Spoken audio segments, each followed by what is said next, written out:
On s'est tous reculés de l'écran. C'était sur toutes les images. Ça avait la forme d'un X dans le ciel.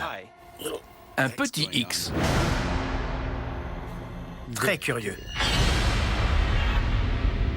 Le X n'est pas une forme courante en astronomie.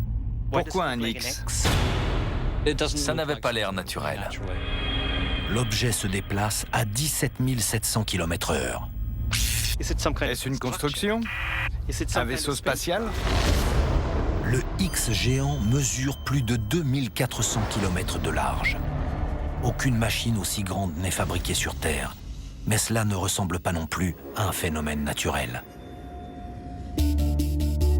J.J. Cavellars tente de percer le mystère. Il conclut que ce X est le résultat d'un événement rarement observé, la collision entre deux astéroïdes. Quand on a fait des simulations, on a constaté la formation d'une structure identique lors de l'impact. Mais cela reste une théorie.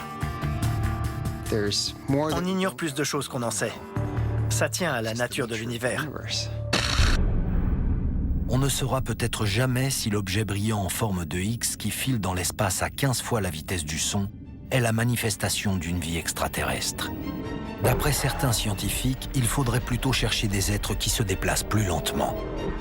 Leur échelle de reproduction normale serait peut-être d'1 million d'années. Et ils espèrent que ces êtres ne nous trouveront pas les premiers.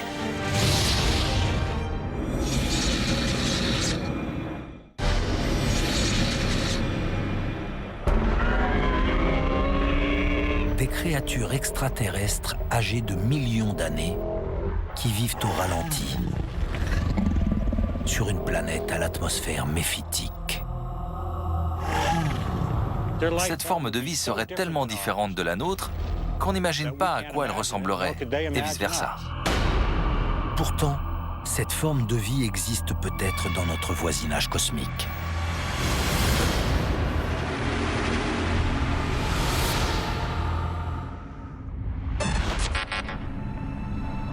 Après avoir voyagé dans l'espace pendant 7 ans, le module orbital Cassini arrive devant Saturne en 2004. À son bord, une cargaison précieuse, la sonde Huygens. Sa mission, se poser sur le satellite le plus mystérieux de la planète aux anneaux, Titan. Titan est voilé en permanence par une couche nuageuse et jusqu'alors,